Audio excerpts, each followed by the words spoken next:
Speaking out against my abuser ruined my life, and I'd like to talk to you about it. I'm going to be reading something I wrote. It's not particularly well written, but I just needed to collect my thoughts. Whether you know who I am or not, I ask you to please listen to my story. If you do recognize me, then you haven't heard from me in a couple of years, and that's because I was effectively run off the internet. You also may have heard that I admitted to lying or that it was proven that I lied. Neither are true. Speaking out against my abuser ruined my life. Here's how we got to that point. During the Me Too movement, I chose to speak out against a former friend who had essayed me. I was young, naive, and could never imagine how this would end up affecting my life. I believed that as long as I told the truth, things would turn out all right. I was very wrong. After my initial statement, describing in detail what happened, my abuser issued a statement in response. She used the sentence, "She never said no to what we chose to do together." While I did say no, in many different ways, this sentence was actually quite validating for me to hear. She clearly didn't understand how consent works, and she admitted that something took place between us. I wish it ended there. I made the mistake of doing an interview with Daily Mail. While being interviewed, they asked for more specific details, like when the incident took place. It'd been around 2 years prior, so I didn't remember the exact date. What I did remember was a picture I took the next day. I went back in my camera roll, found the picture, and told them the day of the incident was the day before. Unfortunately, I was wrong. The picture in my camera roll appeared multiple times. I can't explain why.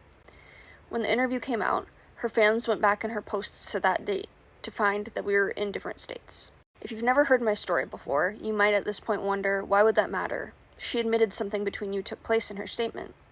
I agree, and this is just one of the parts that drives me crazy. After this discovery, she released a second statement, in which she thanks her fans for researching the timeline and analyzing past Instagram posts which reveal my false statements. Unfortunately, this was enough for 99% of her fans to take what she said as truth and deem me a liar. The complete contradiction of her statements meant nothing. The events after this are so much and so overwhelming, it's hard for me to recount. She ended up releasing essentially a diss track about me, with lyrics perpetuating the idea that I lied about all of this for fame. I was a small musician at the time, and after speaking out, gained tens of thousands of followers. While there were some supporters, the majority of the followers were people who actively hated me. I suddenly had thousands of hate accounts dedicated to me, thousands of dislikes and negative comments on all of my music, and completely ridiculous fabricated stories of me being posted online. I really hoped it would die out and people who liked me would stick around and I'd be able to move on with my career, but it never died. Anything I attempted to do was infected with this story. Googling me results in many first-page results calling me a liar. The people who hated me took it upon themselves to ruin every opportunity for me. Partnerships with brands, modeling opportunities, they were all flooded with comments saying I lied about SA. In addition to this, my home address, phone number, and family's phone numbers were all leaked. I became so discouraged with my own music career, I essentially stopped. I started doing SW in an attempt to regain some autonomy, but that was taken from me as well when people who hated me hacked the account. I was just trying to move on. My adult content was being spread and mocked by the people who hated me. Every single one of my social media accounts was hacked, including my email. The only thing they didn't get into was my bank account. I was given the classic fuck the haters advice, but until you're bombarded with the amount that I had to endure, you really can't imagine how it would affect you. It was just so much louder than any amount of support I was receiving. As you can imagine, my mental health was and is majorly affected by this situation. And while I wish I was the type of person with the confidence to say fuck the haters and stick it out, I'm just not. I'm sensitive and not self-confident and never have been. And this made it so much worse.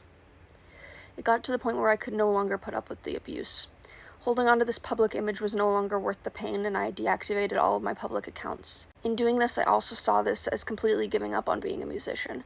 I couldn't put myself through the public scrutiny anymore. So that's where I've been the past couple of years, in private. It was a huge relief to no longer be bombarded with the amount of hate I was receiving every day, but now I'm stuck with the after effects. I imagine every day the life that I could have lived if this all hadn't happened. Would I be the musician I always wanted to be? It's kept me in a complete freeze state.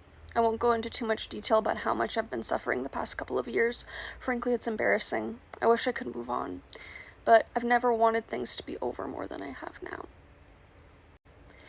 I've been in partial hospitalization programs and attempted to regain any semblance of confidence and hope for my life, but I can't shake that this is the wrong timeline for me. I didn't do anything wrong. I spoke the truth.